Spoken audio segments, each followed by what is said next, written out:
Selamat malam teman-teman, ketemu lagi di channel Mim Ansari, channel yang berisi segala edukasi tentang burung. Malam ini saya ingin menyampaikan sesuatu bahwa ada hal menarik di sini yang ingin saya bahas, yaitu jangan membeli burung sebelum menonton video ini. Dan ini penting banget teman-teman bagi teman-teman yang ingin baru memulai memelihara burung ya teman-teman ya, maupun itu jenis burung paruh bengkok atau burung kicau, burung apa aja, teman-teman harus wajib nonton video ini terlebih dahulu. Jadi teman-teman simak terus video ini, jangan kemana-mana, let's go! Hal yang pertama teman-teman berkaitan dengan konsekuensi kita sebagai orang yang memelihara burung. Dalam artian seperti ini, kita harus menyediakan segala perawatan dan segala kebutuhan dari si burung. Misalkan jangan sampai ada pernyataan dari teman-teman seperti ini, "Om, saya udah memelihara burung parkit Australia misalkan, namun saya kesulitan siang hari untuk ngeloloh karena saya sedang kerja lah, sedang inilah, sedang itulah." Nah, teman-teman di sini saya infokan kembali bahwa alasan itu sebelumnya sudah ada sebelum teman-teman membeli burung. Jangan sampai udah beli ternyata ada beberapa hal yang teman-teman nggak bisa lakuin, itu baru jadi problem berikutnya. Nah, itu jangan sampai terjadi teman-teman. Harus konsisten sejak awal, komitmen sejak awal, yaitu apa aja persiapannya, apa aja yang harus disiapin, dan bagaimana perlakuannya teman-teman harus memenuhinya. Tidak ada istilah, aduh pakan ini mahal, terus beliin yang murah. Terus, aduh perawatannya pakai ini aja, nggak perlu yang harus pakai itu, karena itu mahal misalkan. Terus kita pakai yang biasa aja. Terus, wah jemurnya sebulan sekali aja, karena seminggu sekali aku nggak sempet gitu. Padahal burung paling nggak 3 kali seminggu berjemur misalkan seperti itu. Jangan seperti itu teman-teman. Ingat bahwa ini adalah makhluk hidup. Teman-teman punya konsekuensi, komitmen, dan janji saat sudah membeli burung. Yang kedua adalah belajar teman-teman. Dalam artian pasti teman-teman bingung ya, apa sih belajar, maksudnya belajar apa gitu kan ya. Nah, di sini saya menginfokan bahwa setiap kita ingin membeli burung atau mengadopsi jenis burung, kita harus belajar terlebih dahulu nih. Belajarnya jangan tanggung-tanggung atau setengah-setengah, atau pelihara dulu baru belajar, jangan juga. Paling nggak teman-teman udah tahu dasarnya. Pertama, pakan, perawatan. Nah, itu yang paling penting. Teman-teman harus mempelajari mulai dari resiko dan kekurangannya apa aja, agar teman-teman untuk perawatannya bisa lebih sempurna. Apa itu pakannya, terus jadwal mandinya, dan jadwal jemurnya, terus jadwal latihannya, jadwal-jadwal perawatannya, dan penanganannya bagaimana apabila terjadi risiko. Nah, teman-teman harus belajar tentang burung yang ingin teman-teman beli. Yang ketiga juga paling sering teman-teman kelupaan untuk menyediakan hal yang ketiga ini, yaitu rumah sakitnya. Apa sih Om? Itu rumah sakit? Rumah sakitnya apa sih? Nah, ini teman-teman. Banyak teman-teman yang belajar terus udah belajar nih tentang perawatan burung dan lain-lain, tiba-tiba ngadopsi nih. Nah, ternyata beberapa bulan kemudian misalkan si burung sakit, baru teman-teman kalang kabut. Om, yang ini obatnya apa Om? Terus baru beli. Nggak sampai obatnya datang, apalagi misalkan pembeliannya di online shop. 3 hari misalkan datang, burungnya udah keburu mati teman-teman. Nah, jadi saya himbau buat teman-teman, yaitu menyediakan sebelum teman-teman mengadopsi burung, teman-teman udah menyediakan rumah sakitnya. Dalam artian di sini loh tempatnya, kandangnya, nanti burung itu kalau misalkan dia ada sakit, terus di situ temperaturnya berapa, terus menggunakan pemanas bola lampu misalkan, dan terus obat kalau dia kena infeksi misalkan menggunakan antibiotik ini, sakit pernapasan menggunakan antibiotik ini. Terus ada rutinitas check up kesehatannya juga, yaitu mulai dari berat badannya, terus lagi obat cacingnya apa. Jadi teman-teman sudah menyediakan mengantisipasi yang biasa terjadi pada burung jenis yang ingin teman-teman beli. Misalkan jenis anggaplah jenis parkit Australia misalkan. Jadi teman-teman, oh ini nih kalau kena snot nih obatnya ini nih, terus ini. Nah, itu sediakan duluan. Nah, itu memang mengeluarkan biaya teman-teman. Jangan sampai teman-teman menghemat terus nanti aja belinya. Keburu sakit, keburu mati burungnya. Teman-teman menyediakan obat-obatan dan segala suplemen vitaminnya itu dari awal sejak dia diadopsi. Sebelum dia diadopsi, jadi misalkan terjadi sakit atau tidak terjadi sakit, teman-teman udah bisa langsung menangani dan udah punya pengobatan dan penanganannya, tempat rumah sakitnya. Kalau dia nggak sakit terus keburu obat-obat ini expired, ya teman-teman harus membelinya lagi dengan obat-obatan yang baru, obat-obatan yang sama untuk mengatasi segala kemungkinan resiko yang akan terjadi. Ini paling sering dilupakan. Yang keempat, apa coba teman-teman? Banyak banget juga teman-teman yang kelupaan tentang hal yang keempat ini, yaitu membelikan pasangannya. Saya tidak jarang melihat burung di kandang jomblo sendirian bertahun-tahun dan bahkan bisa sampai mati karena sakit, atau memang dia cara ternaknya, cara memelihara burungnya bukan cara ternak, maksudnya cara memelihara burungnya itu sendiri gitu. Jadi entah itu jenis apa aja ya, bukan cuman paruh bengkok atau kicau.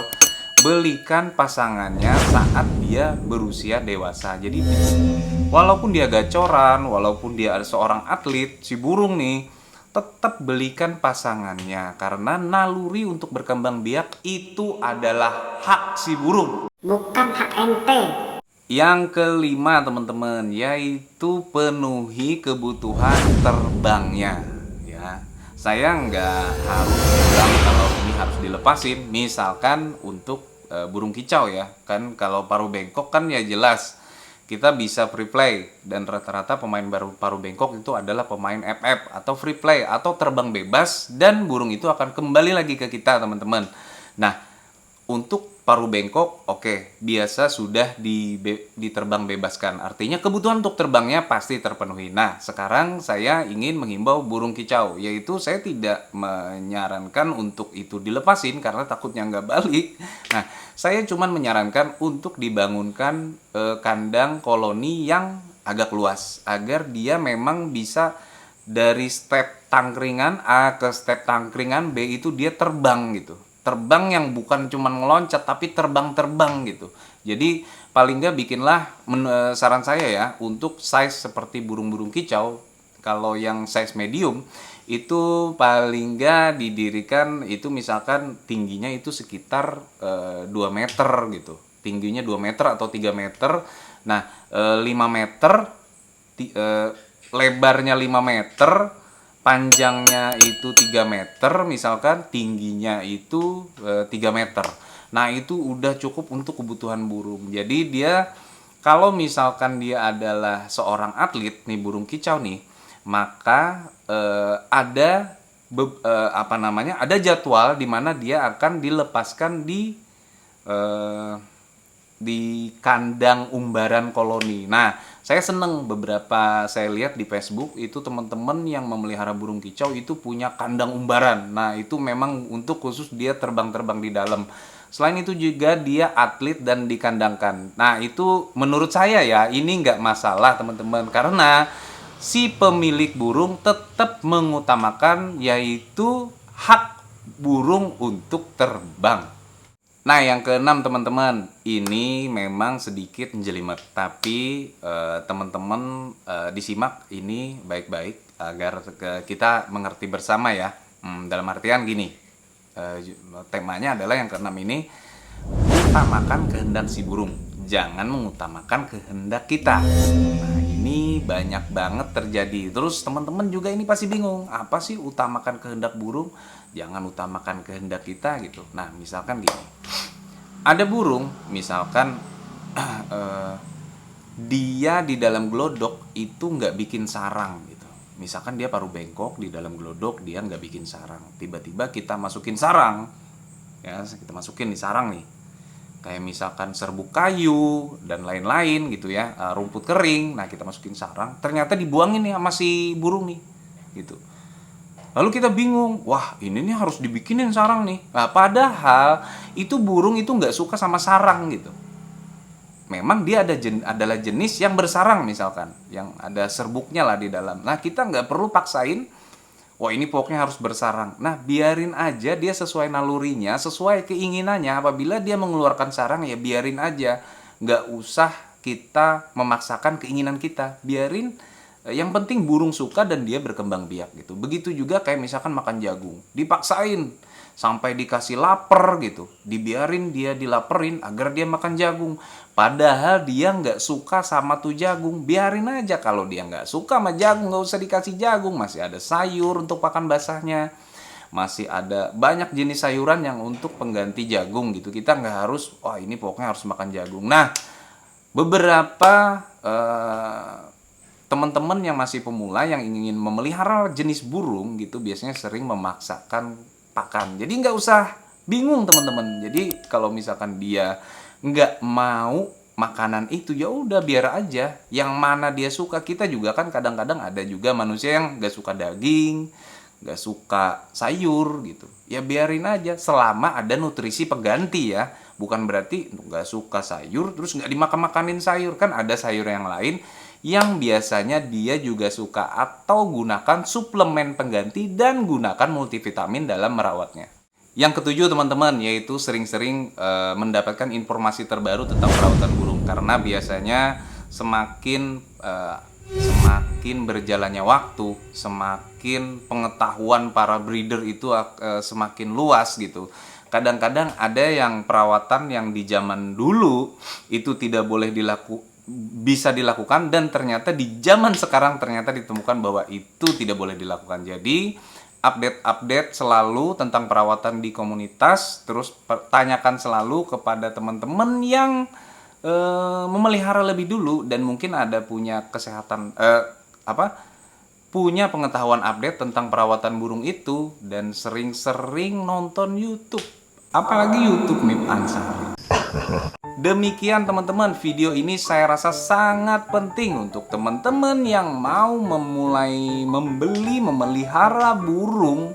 Ini penting banget untuk nonton video ini teman-teman, agar hal ini diresapi oleh kita semua teman-teman. Bukan hanya teman-teman yang baru belajar, tapi yang udah para senior juga, saya juga, semua pemain, teman-teman pemula juga. Nah itu juga kita pokoknya juga harus belajar lah, meresapilah tentang hal ini gitu. Jangan lupa subscribe teman-teman dan juga like videonya, share kalau teman-teman berkenan. Selamat malam, sampai jumpa. Pertama teman-teman, hal ini